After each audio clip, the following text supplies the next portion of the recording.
Hey folks, Mike McGee here. Today we're going to be looking at the opposite of what we looked at yesterday.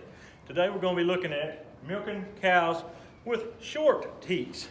Short teats are not optimal, but they're not impossible. If you have one of the short teats, here's how to do it. All right, first thing you got to know, you got to clean the bag and everything. I've already got it cleaned up, ready to go. And so these teats, you can't get a hand around it. So you've got to get your fingers around them. We're going to milk it with 2 fingers and a thumb. That's all you're going to do.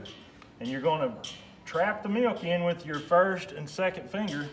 You're going to use your middle finger to squeeze it out. So go like this.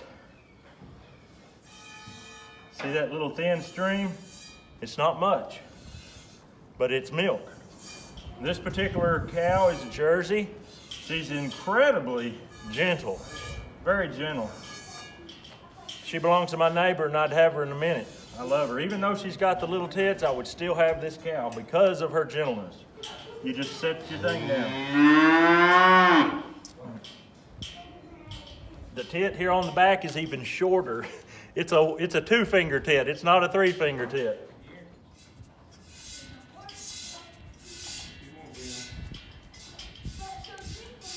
This cow has 1 quarter that has no milk whatsoever. It's completely dry quarter.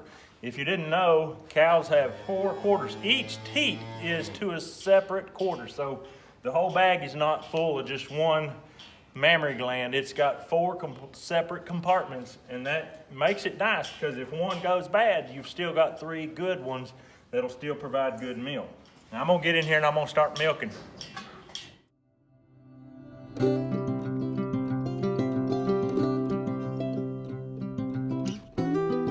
This cow's not eating right now. I got her tied up to where she can't get her head down. We went ahead and give her grain before milking time because she stands so much better for me when she's not trying to eat and push around and all this kind of stuff. You see what she's doing here. She's standing stock still. She is unbelievably a good cow. If you think you're going to tie a bad cow up close like that and get this kind of results, you're crazy. It don't matter how close you tie one. If it's a bad cow, that don't stop his feet. This here is amazing.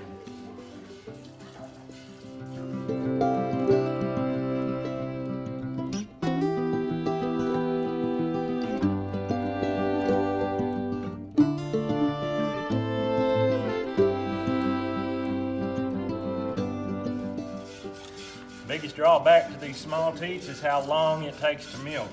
You don't get volume when you're squeezing that milk out. You might have noticed in the previous video that foam that my boy had on his pail of milk.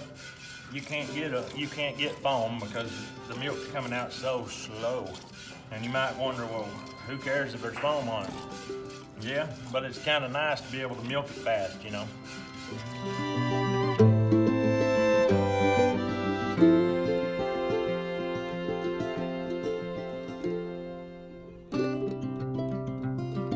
Give you a little trick. If you got short tits, be quiet. We can use 2 hands, get up here in the bag and pull some down and fill that teat up. And then you use your hand. You can get double the amount by doing that.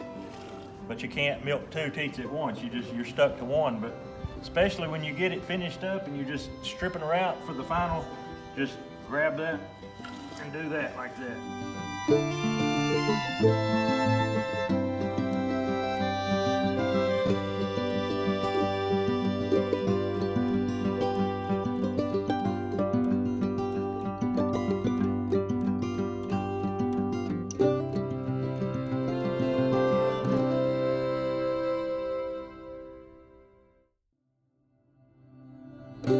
If you got a cow that you're afraid is going to step up and kick the bucket, pull the bucket out. You can hit it at an angle.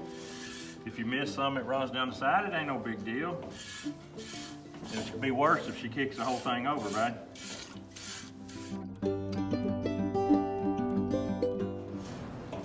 The most aggravating thing about the short tit is it doesn't clear your hand. So if you squeeze it the wrong way and it turns back, it's going to be shooting the milk into your hand instead of going in the bucket.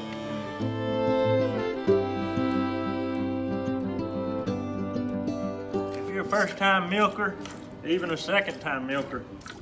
If you're thinking about getting a milk cow in your place, I highly suggest using a stanchion built for this. Don't just tie them up with a rope. Look down in the comments and I will pin, at the head of the comments, I'm gonna pin how to build a stanchion. We built a double stanchion for 2 cows.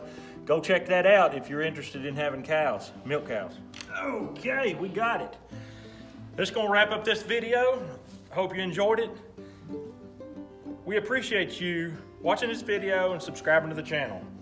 But that's all we've got for you today. So on behalf of Betsy and myself, we'll see you on the next video.